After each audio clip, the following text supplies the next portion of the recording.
Hello, welcome to this episode of Inside the Gym podcast. I'm Chris Gilbert, your host for this episode, and today we are fortunate to have Joe Ellis as a guest. Joe is currently the owner and CEO of Chisel-Fit, but you may know him from a lot of other projects he's been a part of. And rather than me telling you all about that, I'm going to go ahead and let Joe tell you a little bit about his background, why we're having him on the show, and why you might know him.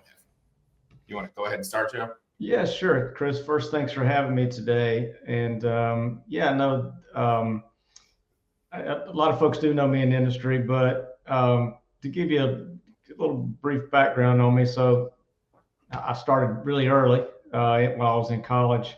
So I was working at a retail store, and I was just a guy that was in the gym a lot, and so wound up getting a job in a retail store, and from there, I had about 2 years left on school. So I worked there off and on till I finished college. And when I got out, the guy gave me a job selling commercial business. And like I said, I was in a retail store. And so it was, like I say, it was interesting to me because something I'd done for a long time being in the gym.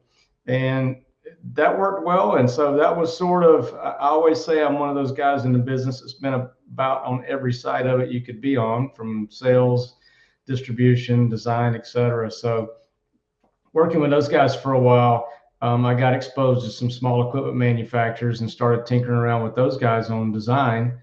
And so I left there after a couple of years, opened my own little shop, and we started putting together, sort of basic stuff, benches and racks and so forth. And that sort of expanded into doing some simplistic selectorized stuff. And so over the years, I would have different ones of my dealers or customers ask me, hey, could you do this? Could you do that?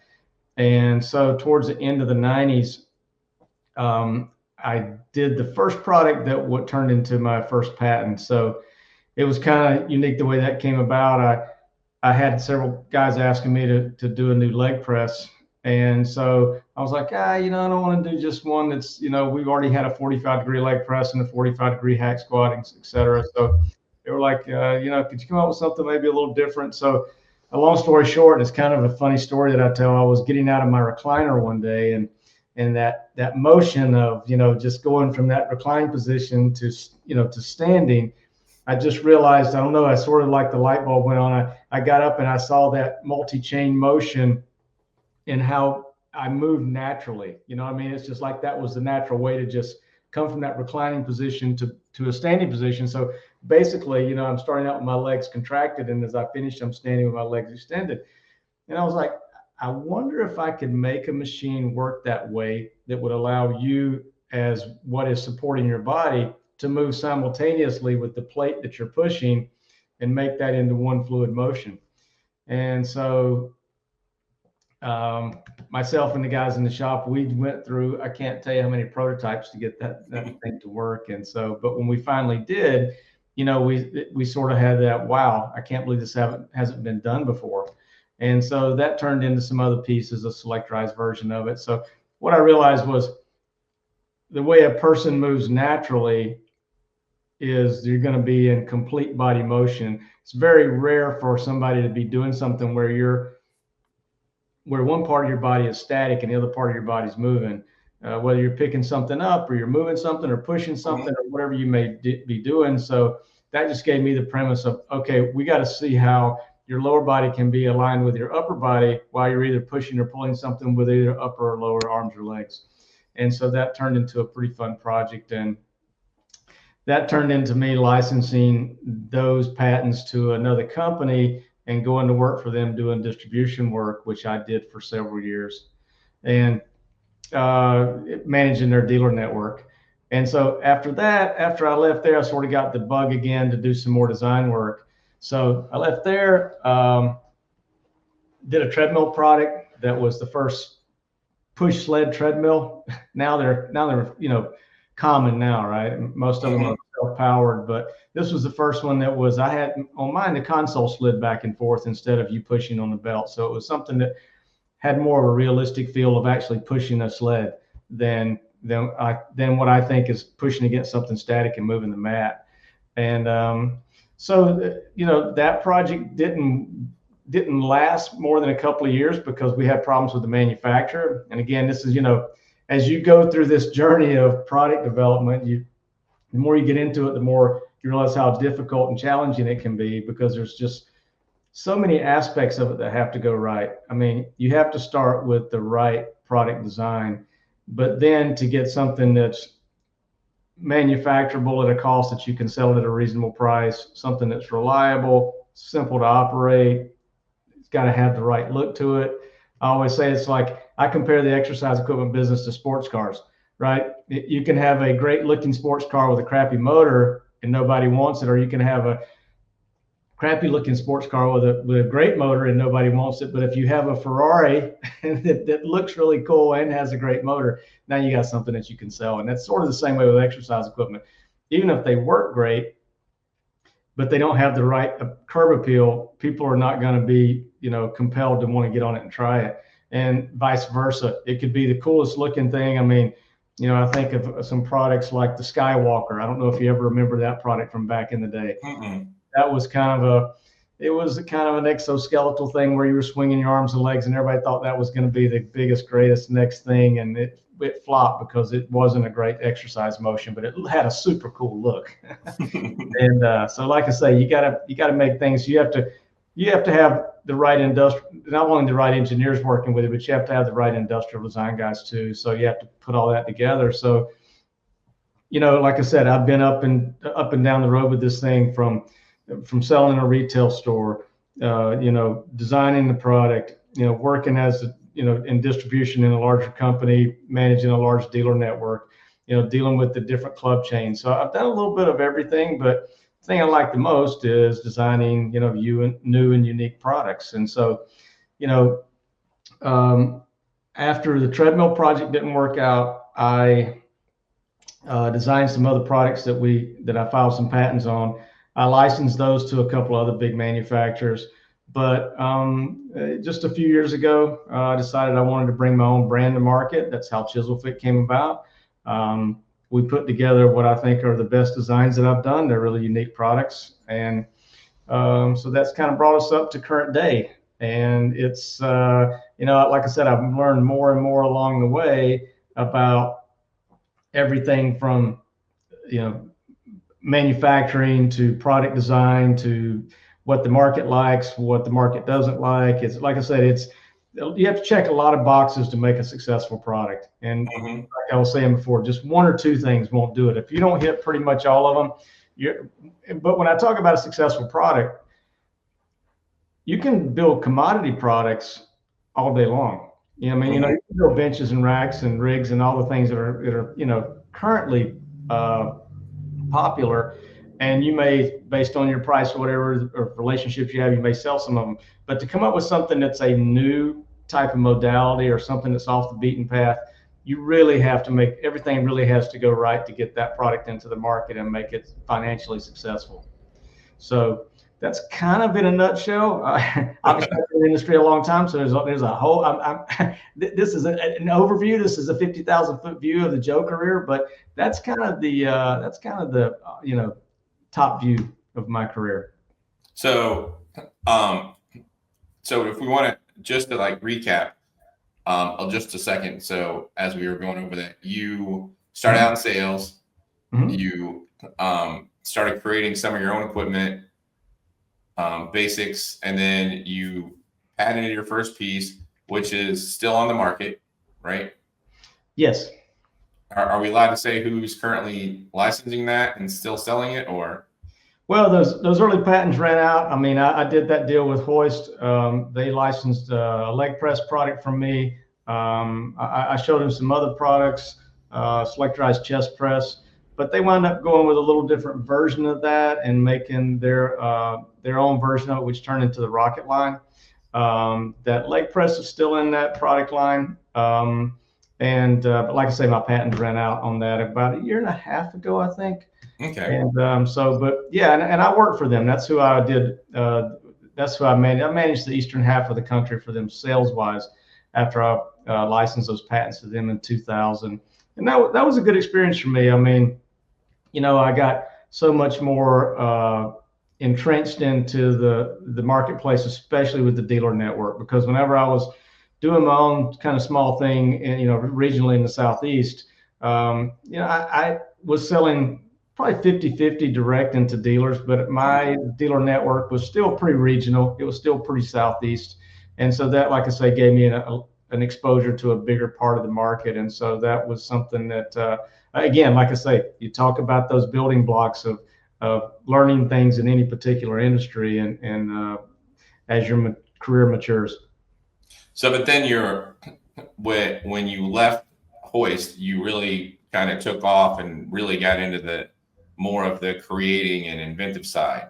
Yeah, when I left Hoist, I had only designed those I call it user support movement things. Again, like I said, their Roc-It line was a different version of that, but that was a product. Those were products that were, like I say, my first unique patented products.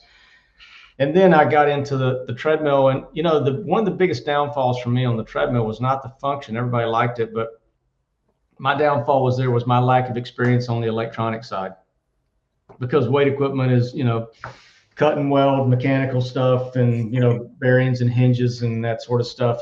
There's not lower boards, upper boards, circuit boards, consoles, all that sort of stuff. So I sort of took a crash course in that to get that going. That was a very, very expensive lesson for me. I can imagine. But it was, like I said, irreplaceable from an experience standpoint. So I worked with a domestic manufacturer that made medical treadmills. They were good folks, but the ironic thing about that project was that the part that made it into a sled was not the downfall of the project. The downfall of the project was these guys switched from an AC inverter drive to a DC servo motor for the main drive of the treadmill, and they could never get the motor controller right. And I didn't realize when I came in and they wanted to use that drive system that I was the guinea pig. Oh, wow. And so they finally got that project. They finally got that drive system dialed in.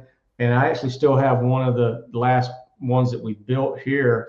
It was at the very end, and I had poured a ton of money into it, and I had some investors that had poured a ton of money into it, and they pulled out on me before they got it straightened out on me, before the manufacturer got the electronic part straightened out. So there's a little different version of that I'm working on that is a more efficient manufacturing design of that we're going to bring out a little bit later in our product line. But it's a great workout, because again, like I said, if you look at all the different brands where you can either use it as a treadmill or you can actually propel the belt yourself, one of the big downfalls to that is that those are two different modes for the treadmill, right? So you're either operating it as a regular treadmill and it's just propelling the belt for you, just like a regular treadmill does.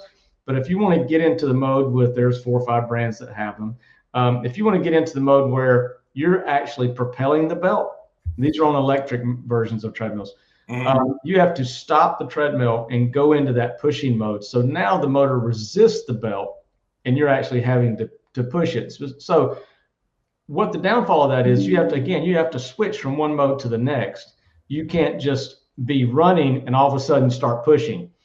With my product, the belt is not tied to the resistance mechanism for the pushing motion. Mine, like I said, the console slides on mine. So you can be walking, running, whatever, and you can just move the console and push it on demand. So you can just go back and forth between running and pushing and running and pushing, at will.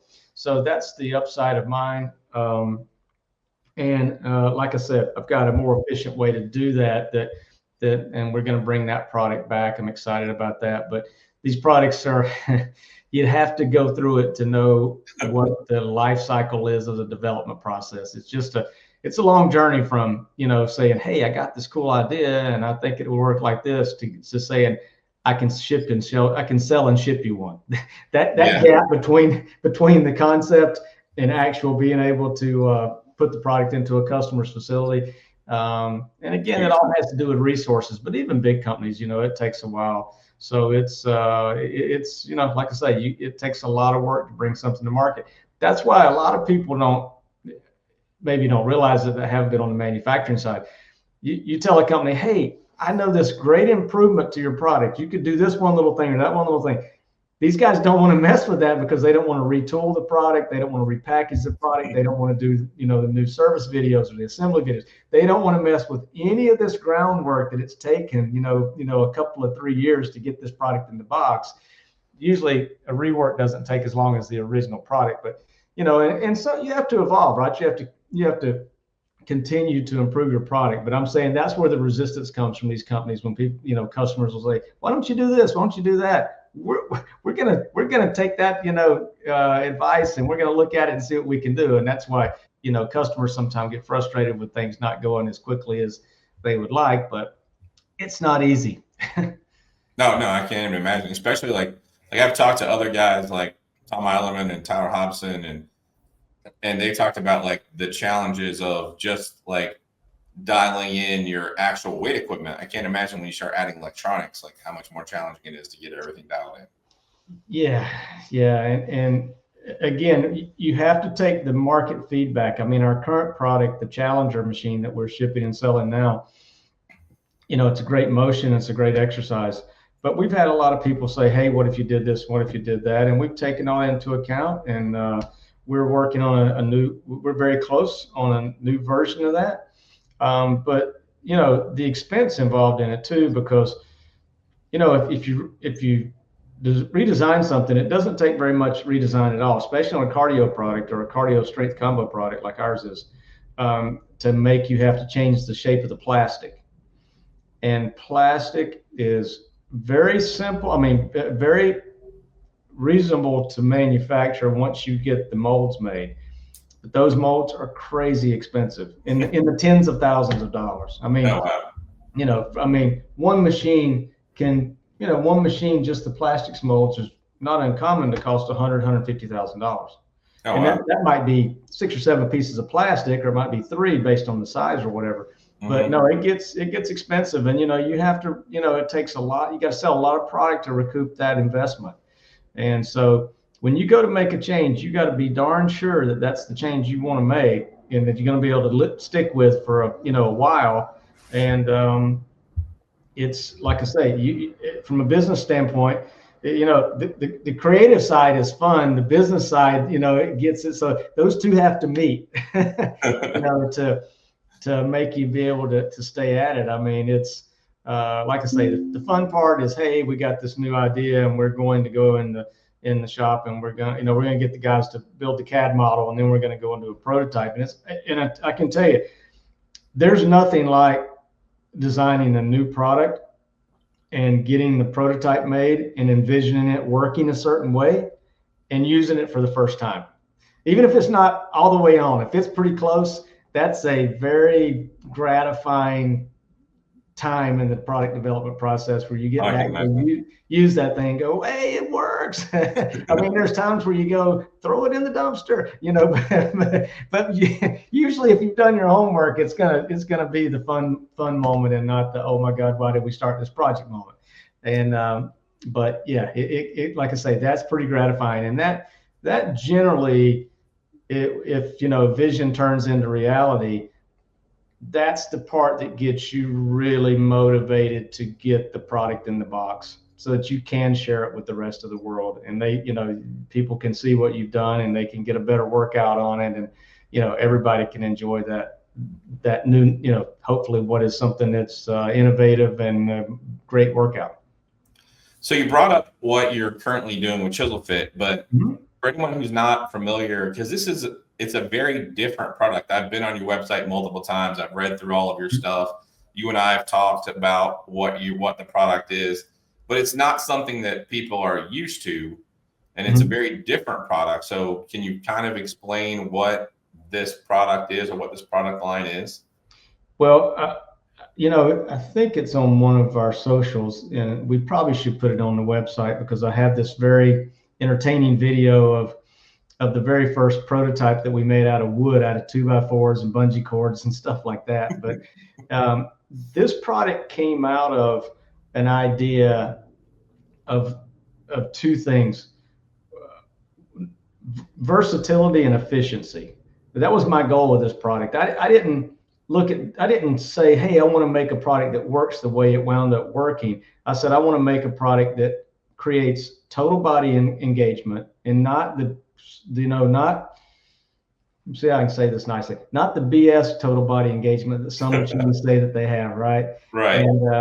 And so, what's unique about our product versus I can get off on different tangents here. But what's unique about this product versus everything else that's on the market is that it truly engages all four limbs, every major muscle group, and your core, all in that one push and pull motion.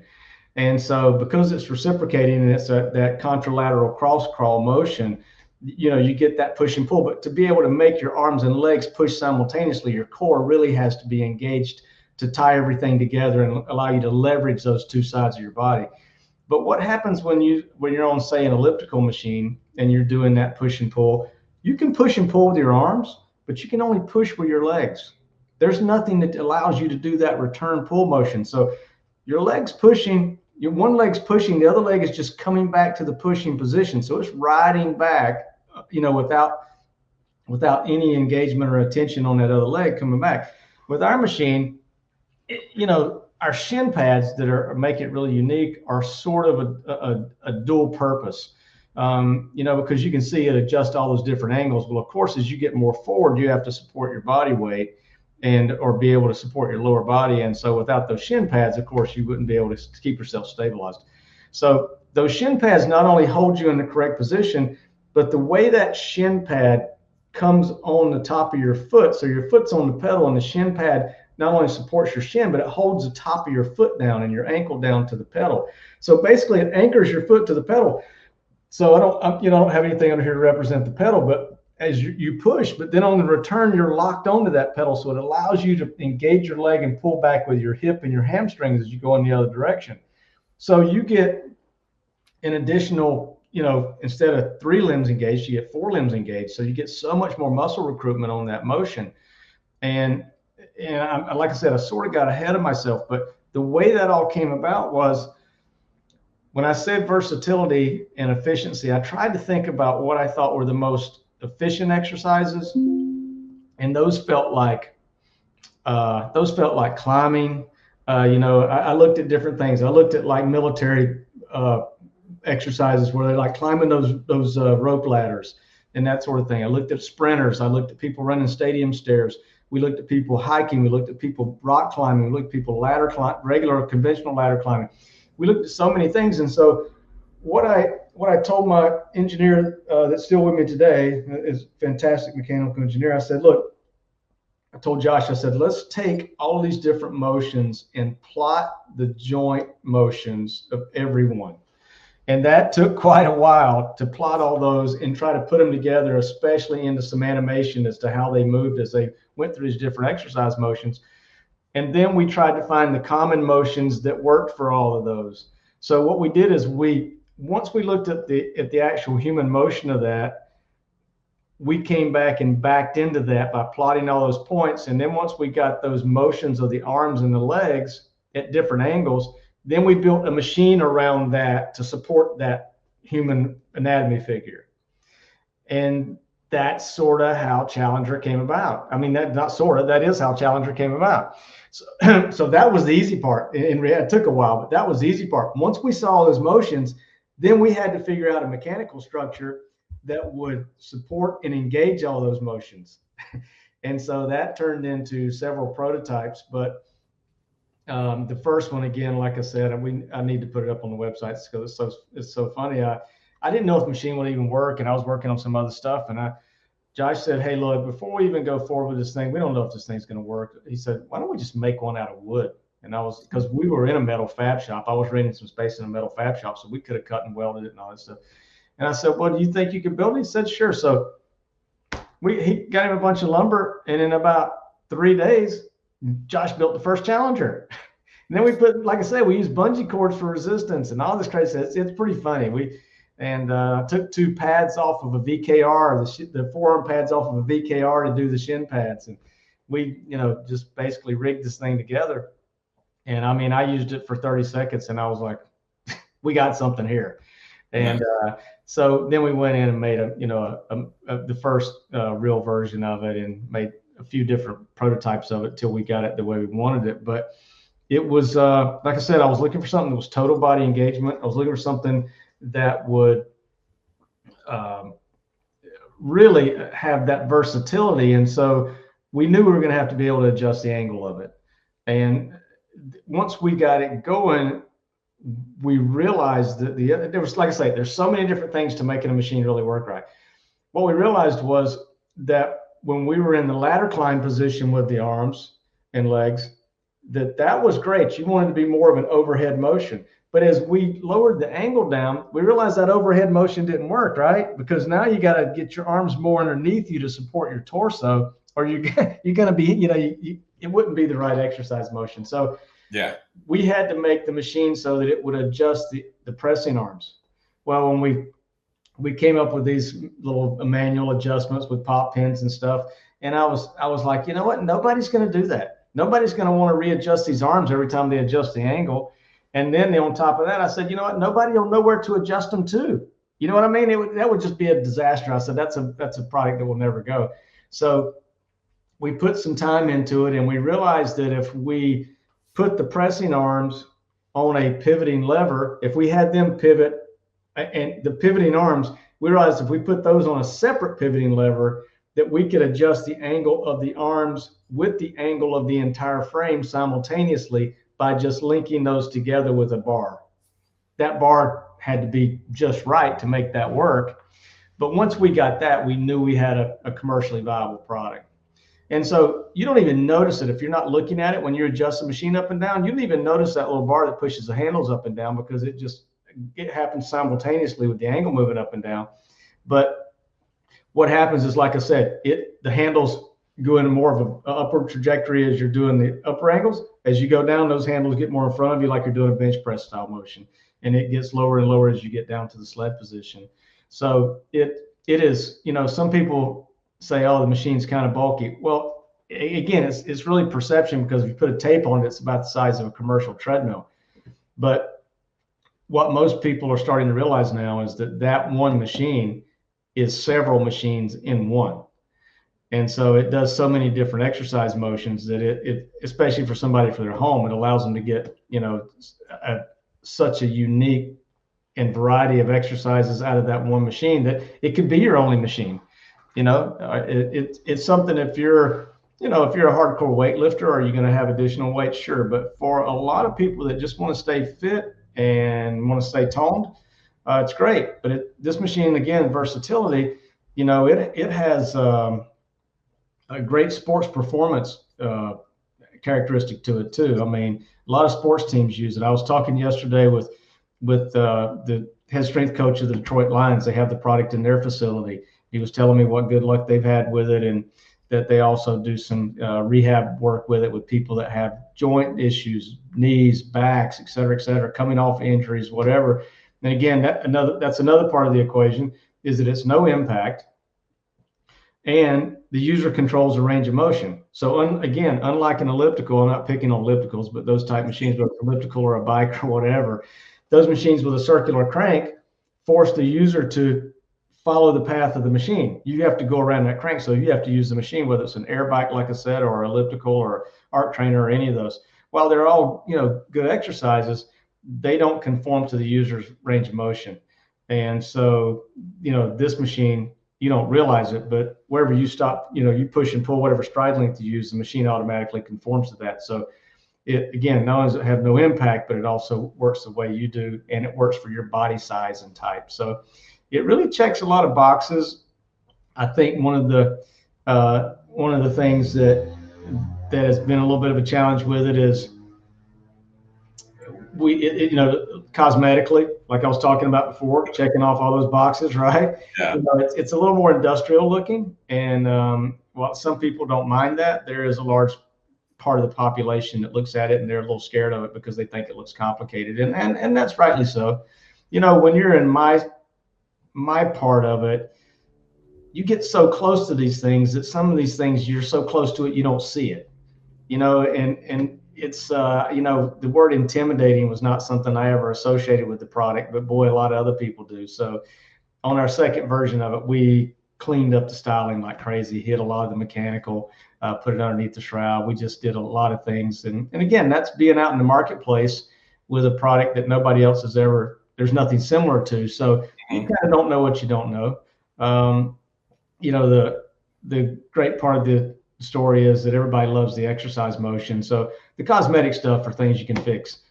If the actual function of the machine, the exercise function of the machine is not there, you're wasting your time. You know what I mean? You need to go to another project. But if you got that part, you can fix the other part. And so for anybody who didn't fully understand, this one machine will go from like a mountain climber sort of thing all the way down to like a bear crawl kind of thing in multiple spots in the middle, right? Yeah, it's got 9 different angles of adjustment just because that's how close we could get the pop pin together. So it'll go from not quite vertical, about the same angle as a verse climber or something like that. Again, verse climber is a butt kicking workout, but it's in a linear motion. Ours is in an arcing motion. So we feel like that's a little bit more like the way your body naturally moves.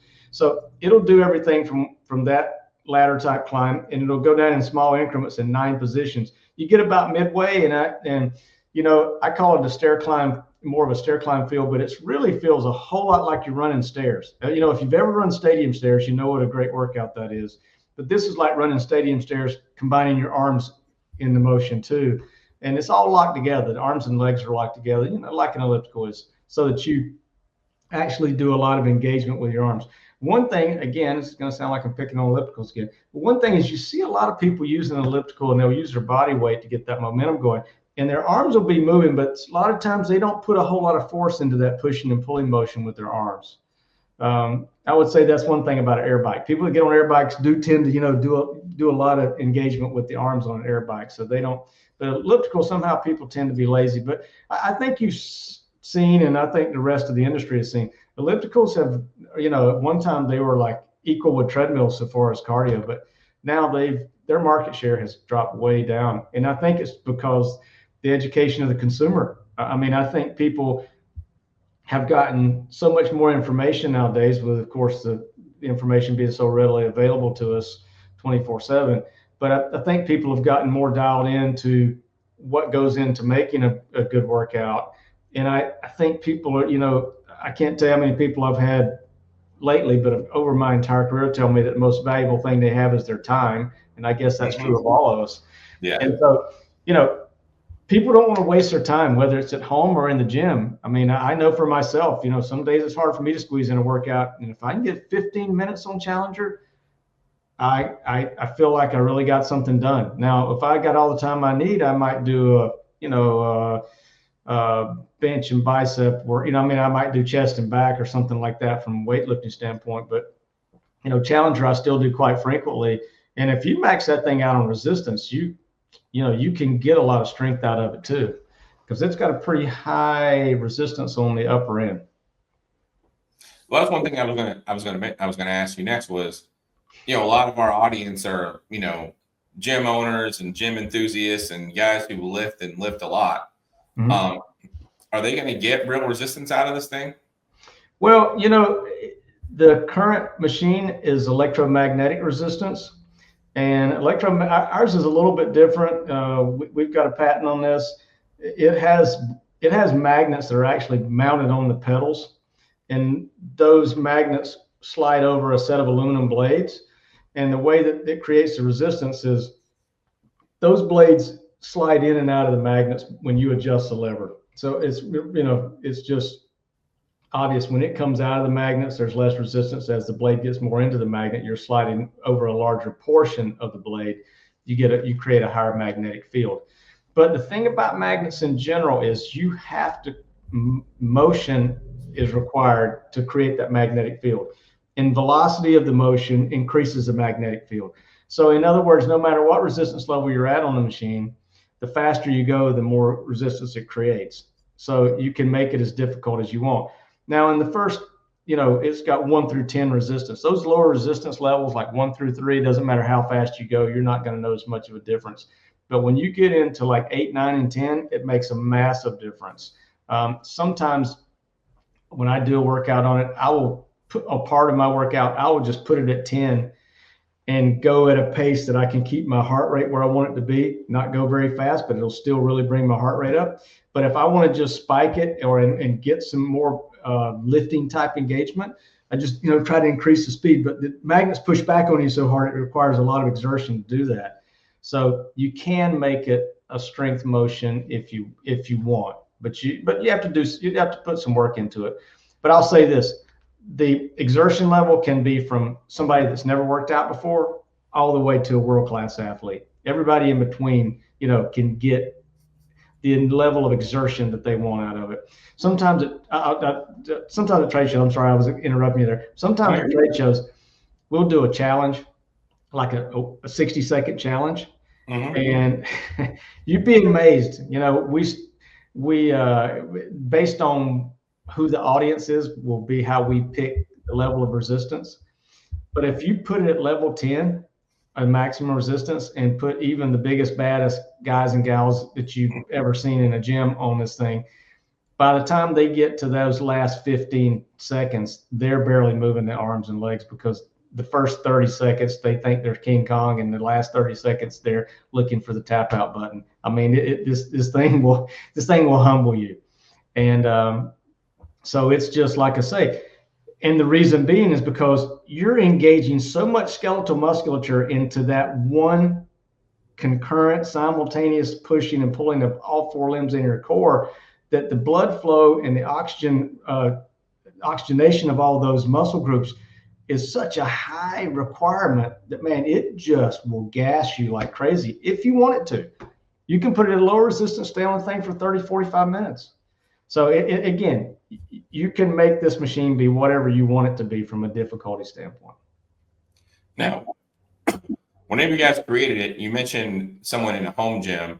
Did you create it more for a home gym environment, or is this more, so you mentioned the Detroit Lions too. So is this more of a home gym sort of piece of equipment, or is this got a real commercial application? Chris, to tell you the truth, I didn't.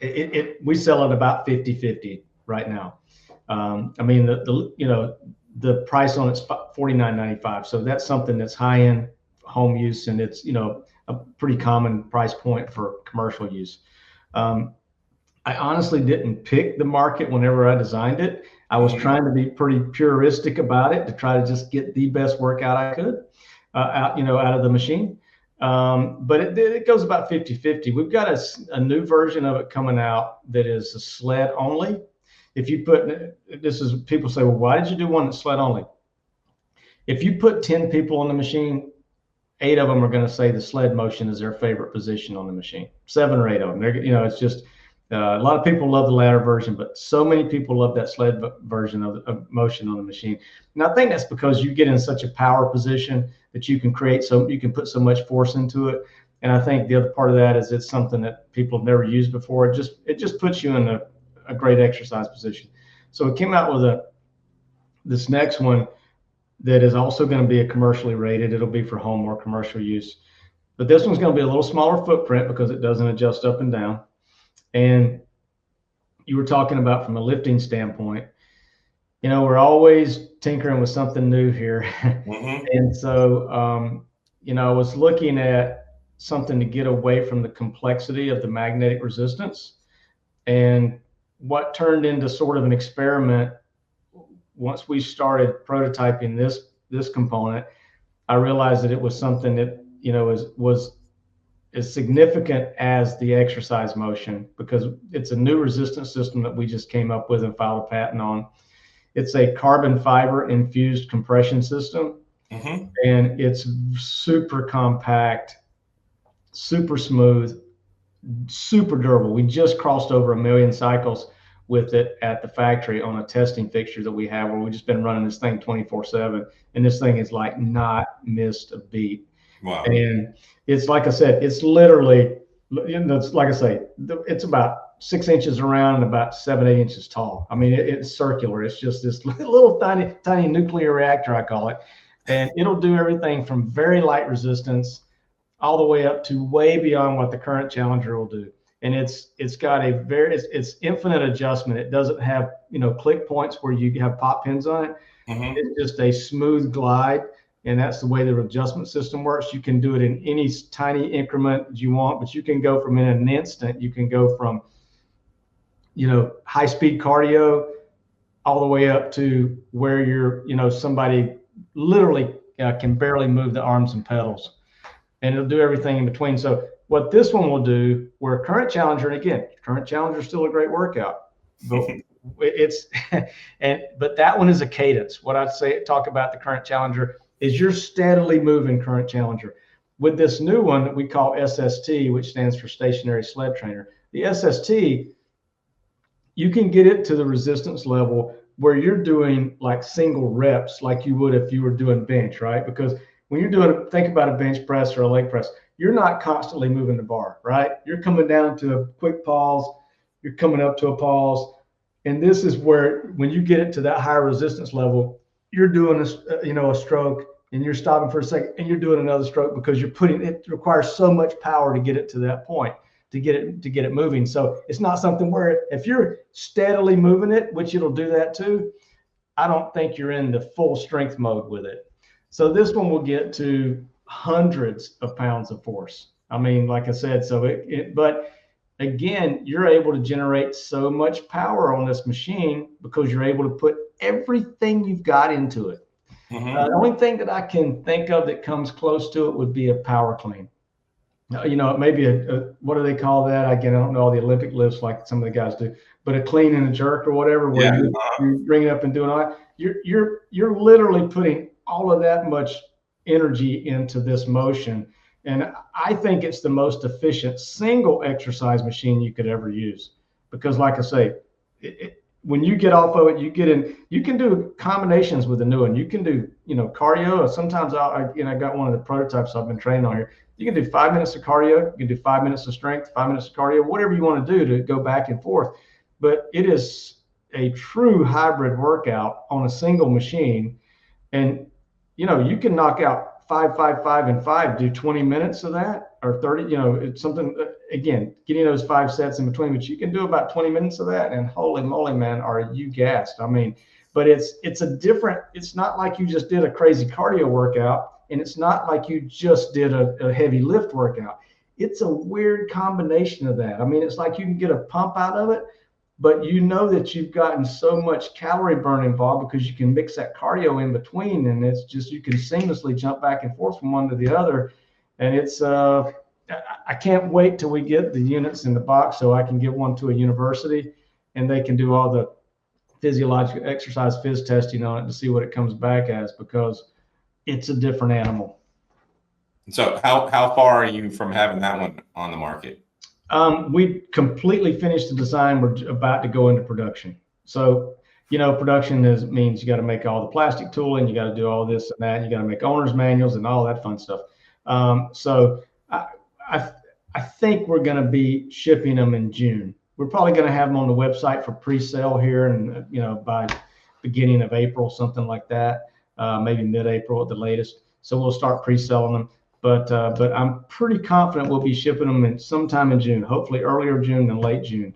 But it's like I said, it's smaller, prettier, more range of resistance, and it's just absolutely bulletproof. We have been literally beating the crap out of it at the factory with the 2 different prototypes to make sure that this thing is going to be, extremely durable, no matter what the environment is. Wow, that's super cool. So that's exciting. You also mentioned when we were on the phone that you are coming out with some new weight equipment. Is that far enough along that we can start talking about that, or?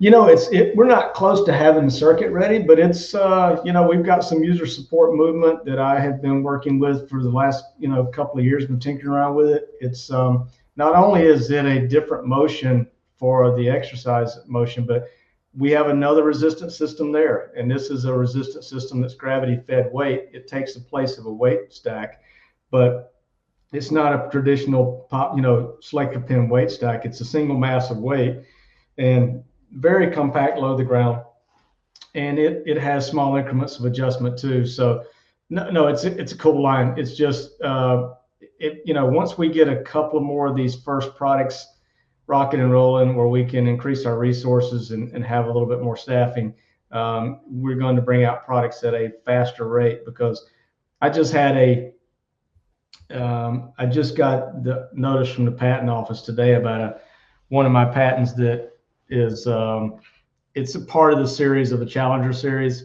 It's a different way that we may down the road do something. It was something I also saw where I wanted to make sure that we covered that, so that we were, we had our proprietary everything protected. But I got that one today, and my wife asked me, what number is that? And I've sort of lost count, but I think that may be number 87 or 88 of patents. Wow. And so I've got a big investment on the patent side. So what I say all that to say that we've got a lot of products to develop. We've got a rower that I almost hesitate to call it a rower, because it's such a different motion, but it is you're sliding on a rail, pulling a handle like you would on a conventional rower, but the motion, it lifts the rail that you're sliding on, lifts up and down as you go through the motion. It's smaller than regular rower. Still has that sort of, what do they call it, catch and release feel, like you're rowing a boat in the water, but it has so much more versatility. And it has a strength component to it also. So we've got them, we have a lot of stuff in the pipeline. We're more concentrated now on trying to get things in production than we are on developing new stuff, because we got more than enough of that. Yeah, it sounds like you got a lot of stuff going on. Yeah, so we're trying to get the new stuff in the box. On the current Challenger that adjusts in angle, I've had a couple of people that I've talked to about the new one that's the sled only, say, man, you're not going to get rid of, you're not going to have a unit in the product line that adjusts an angle. I'm like, yeah, sure we are, but we're going to come back and do all the things I talked about that was wrong with the first one, make it prettier and all that. But this second version, after we get this SST into market, is this next version is going to be an electric one that will be, again, a little bit smaller, much better cosmetically, but it's going to have the new carbon fiber resistance in it also.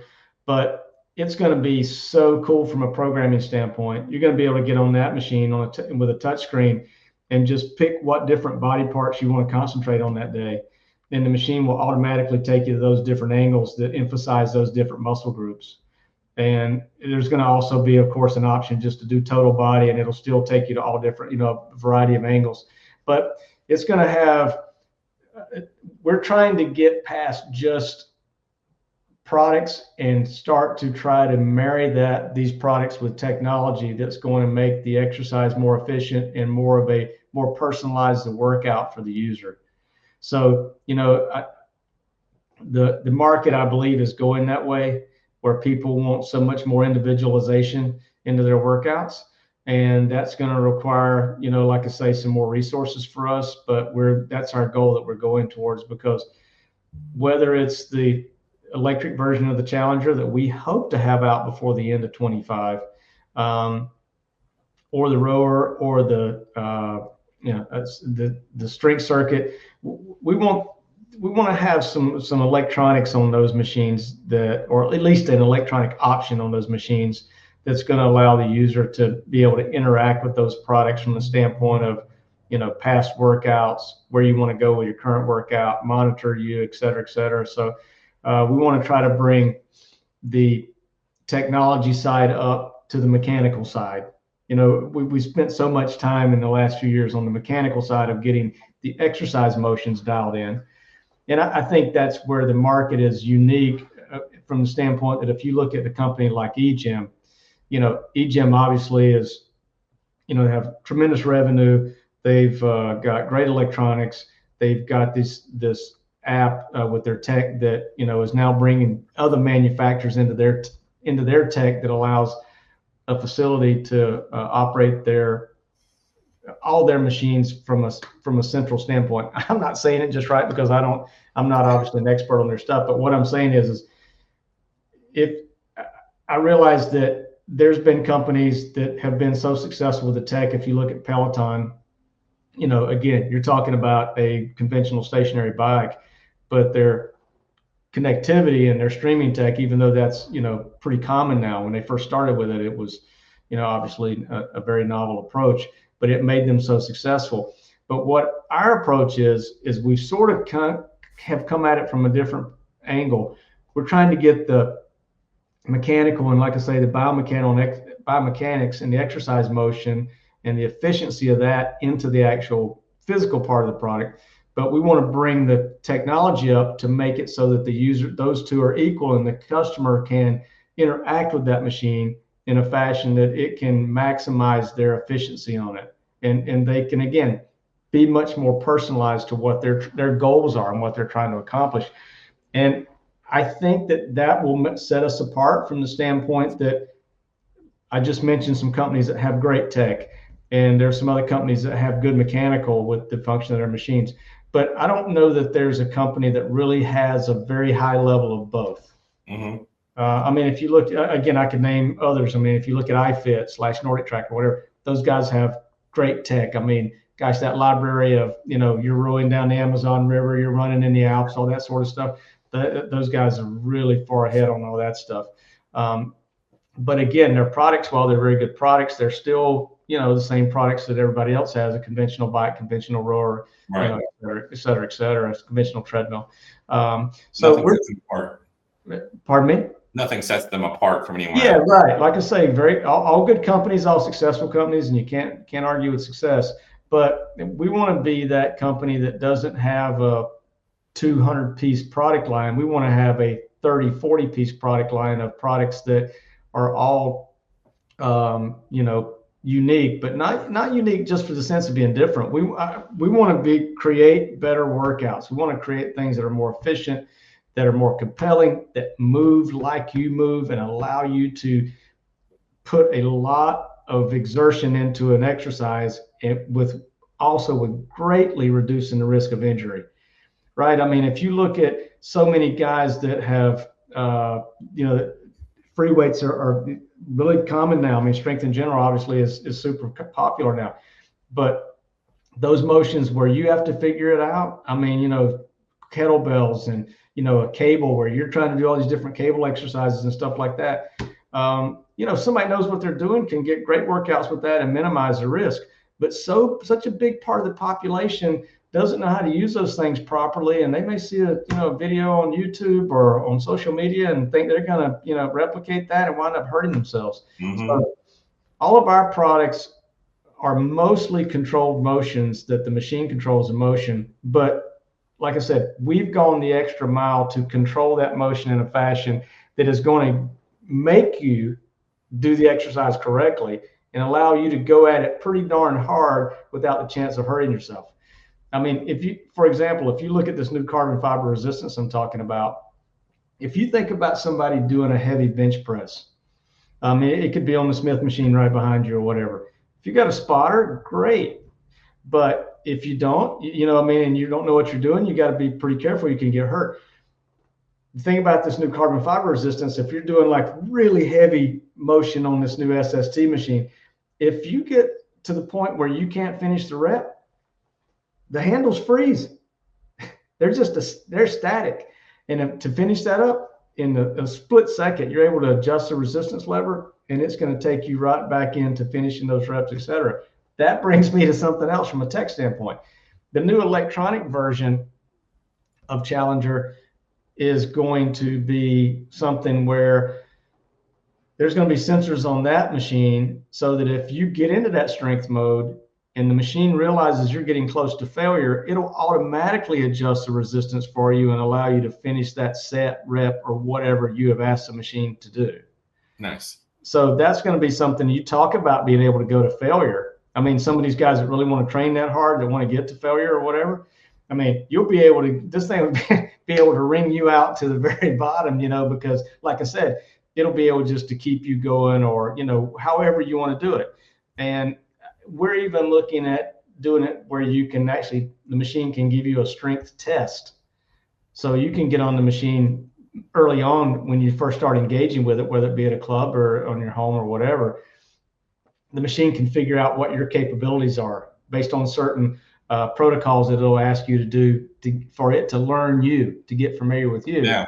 And then once it gets familiar with you, you may be able to get on it and say, hey, here's what I want to do today. You may have a coach that tells you, okay, Chris, I want you to go this many days. I want you to hit 60% of your max. This other day, I want you to hit 80% of your max, whatever those criteria may be, and plug that into the machine, and the machine will make sure that that's what you do, as long as you keep the handles and pedals moving. So there's a lot to be done to make that happen, but that is absolutely doable with this product and with the technology that, that's out there, with the right algorithms and app and so forth to make that work. Are there many of these in gyms? Let's say somebody wanted to try one out.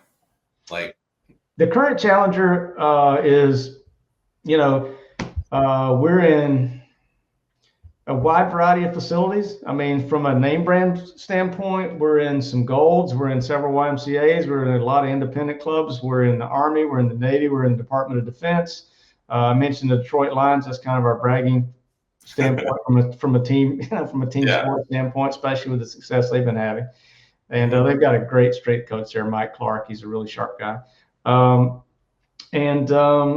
I say, almost anybody that contacts us, I've got somewhere close by that they can go and see it. We're in UFC clubs in Southern California. But we need to put that.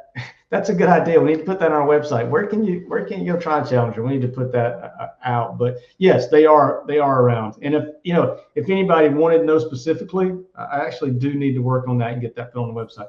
But if anybody wanted to know specifically, they can always call us. And our 800 number is on our Chisel-Fit website, and we could tell them somewhere close by, or they could email us at support or info@chiselfit.com, any of those, and we can give them a location close by. Yeah, because it's so different. I can imagine, like, once people see this, that they like, oh, maybe I want to try that. And it's such a different piece that I can imagine people getting inspired and are excited and want to try it. So yeah, we had, we're starting to do more digital advertising now, and we've had a good bit lately where people would say, I live in this area and that area, where can I go see it? And I've just had a few of those in this past week, where I've had folks ask us where they could go and see it. And so it's, it's an experiential product for sure. A lot of dealers have them on their floors, but a lot of clubs have them too. And it's something that you want to get on. That's the thing. So many people say this thing looks complicated.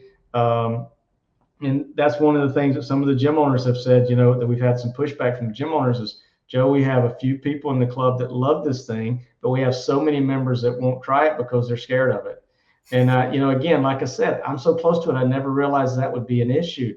But, when you hear something more than once, it's obviously true. So that's why we've gone to so many lengths to make this thing much more inviting. And with the new version, just lower to the ground to get on and off of. We hired an industrial design guy to help us with the plastic and just the overall look, just to make this thing so. And I can tell you, the little bit that we've shown the prototypes, I think we hit the mark on that. It's funny. I talk about it, and people that know the current Challenger. The current Challenger, like I said, I still train on it regularly. And it is a great exercise, a great motion. Everything about it is really good, but we had to make those improvements. So what I'm saying, there's nothing wrong with it. It's just from a marketability standpoint, there's just some things that we had to do to, like I say, to make it have a broader appeal. Excuse me. And along the way, I wouldn't say stumbled across, because we were looking at a way to simplify the resistance system, but the simplification of the resistance system journey turned into the vastly improvement to not only to the resistance system, but I think to that category. I mean, I could go on and on, but this resistance system, it will do either one directional resistance or it'll do bidirectional resistance. So, so we're going to have a little strength circuit that's going to be probably 6 pieces. That's going to be resistance on the push and pull. So it'll be a bench press in a row where you've got resistance in both directions. And, you know, like I say, we see it working on a wide variety of applications. And the 2 things that I like about it, well, 3 things I like about it the most. It's compact, it's super durable, smooth as glass. But I guess if I put a 4th thing in there, it would be the range of resistance from, you know, roller skates to, you know, lifting a car. I mean, it's everything in between. It's just amazing to me. My 2 engineers that work with me, we were working on it. They were like, Joe, you're going to make this is going to be able to make the Challenger feel, you know, where you couldn't move the arms and pedals. I'm like, come on, we're not going to be able to get that kind of resistance out of it. And boy, they were dead on.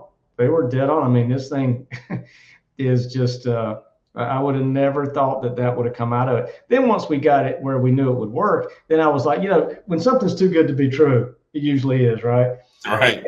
And so once we got it where it would work, I said, okay, we need to build a test fixture at the factory where they can run this 24/7 at a pretty high resistance. So if we had more time, I'd show you a picture of it, but it's a big motor with a gearbox on it, and it just goes in like an old locomotive, and it's just pushing that rocker arm back and forth 24/7 at a high resistance. And every 100,000 cycles, we have them take it apart, measure all the disc, all the carbon fiber disc, take the system, because the system's modular. You can either take it and put it in the test fixture, you can unbolt it and put it right in the machine. So we have them take it out, put the micrometers on it, the calipers on it, to check, make sure that nothing had any wear to it. Then take it and put it in the machine to make sure it still functions like it did before, and make sure it has plenty of resistance and it's smooth, etc. This thing is, like I say, we just passed 1 million cycles and it's working as good as it did on day 1. Wow. So it's I would have never. That's part of the too good to be true, right? I never. Once it kept passing the test, I kept saying, there's gonna be something wrong with it where we're not gonna be able to use it. And I mean, the carbon fiber discs are not really cheap, but they're within a reasonable price range that we can make it work in the machine. And characteristics of it are just the performance characteristics of it are just so good that it's like I said, I think it's got an industry changing capability with this, the way it works. I'm so excited. And the compactness, you can put it anywhere on any of these machines we're thinking about using it on, and you almost don't know it's there. Mm-hmm. It's so small. And I mean, you know, think about a strength machine that has no other apparatus connected to it to create the resistance, and you can create that much resistance. I mean, I guess you could say that about Kaiser, and Kaisers are really great machines, but you know, air doesn't necessarily feel like weights, right? It's a different feel. Like I said, it's a great workout. They're a very good company and very successful, but it doesn't necessarily feel like weights. This feels like you're lifting weight.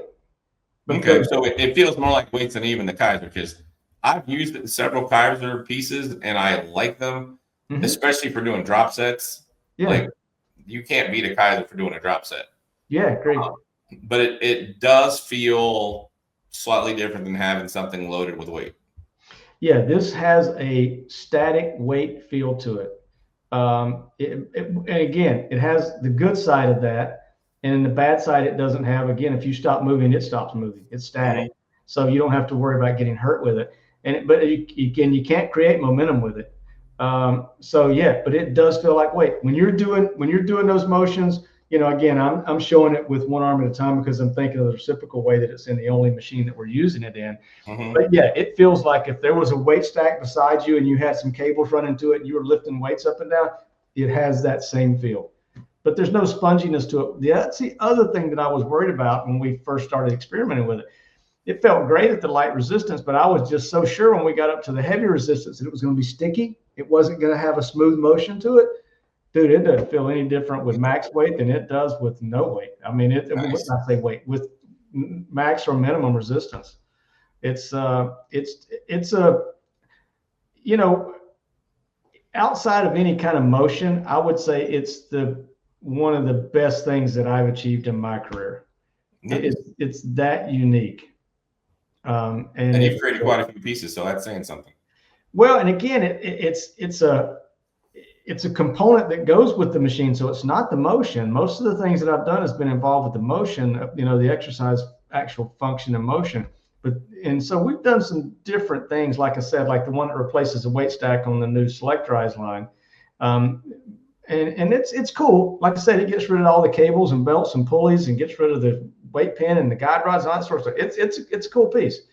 But again, it's probably 3 feet long and 1.5 wide, and it weighs it's got a 200-pound mass of weight on it and a bunch of steel around it to support it, et cetera, et cetera. So it still has some apparatus to it and some weight and expense. Again, this thing is this size. This is like a lunchbox, and it'll do everything that'll do. It's crazy. Wow. It's crazy. Yeah, that's impressive. You got me intrigued. I think I'm gonna have to find out, talk to you offline and figure out where one of these is, and maybe I'll make a video and post online and tell everybody what I think about it. Like I say, I've got a prototype here. Our marketing company has the fit and finished one that the factory built for us to do our marketing, make our marketing assets from. There's 2 at the factory, and they're Frankensteins that are cut and welded apart and rusty and ugly. But so hey, I'd love to have you here to come down to Ocala and come see us at our corporate office and showroom. The plan is to get to Florida this year. So. Oh, great! Love to have you come by. But hopefully we're going to be able to share this with the world in a few months. It sounds like I'm overhyping it, but I just have to get you on it. It really does what I say it does, and it's just, we have just gone to so many lengths to make sure that this is going to be successful. I know I've kept you a long time, and I'll stop here, but even the pressing arms, once we realized how much resistance this new carbon fiber system would do, I went back and I said, look, guys, we have to test those pressing arms to a much higher level of resistance. And we made the pressing arms where that they would go up to 1,200 pounds of force, which no human can lift, right? So we got it to that point, and it still didn't break the arms. It just sheared the bolts that held it on. But it took 1,200 pounds to do that. So what I'm saying is, once I realized that we've got something here that King Kong could work out on, I said, let's make it so King Kong can't break it. And so we went back, and they have a machine where they can actually just really lock down the arm, and it has an arm with a gauge on it, for lack of a better term, that tells how much force it's putting into it. It's a hydraulic cylinder, and it just slowly goes and goes and goes and goes until something breaks. And like I said, we had to get to 1,200 pounds to do anything, and that was just shearing some bolts, did not damage the arm. So we feel like that, again, knock on wood kind of thing, but we think that, we went from chrome rails to stainless steel. We did everything, like I said, to make this thing where you could, I want it to be, you put it in the gym, and the only time I hear back from a customer is when they want another one. That's the way, that was the goal. Mm-hmm. And, could somebody break a piece of plastic or do something stupid like that? Of course. But from a function standpoint, I think these things are going to just go and go and go. And we've, like I say, we've gone to great lengths to make sure that that's going to be the case. The other thing we did was make it a lot simpler to put together. And like I said, every time I stop and think here, I think of something else you have to do to make a product successful. And it's you got to do your homework, man. It does not happen overnight. That's for sure. Yeah, 100%. Yeah, and I'm synonymous with not being a big fan of cardio, but maybe you'll inspire me to get out and try one of these and add some of it into my workouts. Hey man, if you tried Challenger, and I've always been a strength guy myself, I'm not the biggest guy, but I always, I was in the gym, my entire life until I got my home gym. And strength has been always more of my passion. That's where I started, with design work and all that sort of stuff. But Challenger is a different animal. It's not getting on a treadmill for 30 minutes. It's not, riding a stationary bike, or it's much more engaging. And again, it has more of a muscular engagement and loading than anything else does, anything else that you would call cardio. But the beautiful part about it is, cardiopulmonary wise, it's gonna really get you in better cardio shape. and it's going to burn a lot of calories. So it does a lot of things besides just muscle engagement. So it's, again, that was the goal in the beginning. I wanted something that nobody else had, that was gonna, like I say, my two words, efficiency and versatility. Those were the goals with Challenger, and I think we've achieved that. Now we just have to achieve overall marketability. Like I said, all the other boxes that we have to check that we've talked about here over the course of this conversation. Yeah, it sounds intriguing. It sounds like you definitely got something, and this has been a great conversation. I will put the links to your website and down in the comments. So if anybody's interested in checking out more about this equipment, and stay tuned, because Joe obviously has got a lot more stuff coming out, and maybe when he gets some more stuff coming out in the future, we'll have him back on when that weight stuff comes out. So, hey Chris, maybe next time we can do a call, a podcast, and we'll do it from. I'll be in my showroom and actually show you the machines. Oh, it sounds awesome. So yeah, that we could do one that way, and that would be fun, because you get to see a lot of different stuff you've never seen before. Oh yeah, definitely. So, well, I appreciate it. Thank you for coming on. Hey, like I said, thanks for giving me the opportunity to be on your podcast, and I never get tired of talking about exercise equipment. We love the passion, so thank you. Thanks, Chris. If you enjoyed this podcast, please hit the like button and subscribe to our channel for more great content.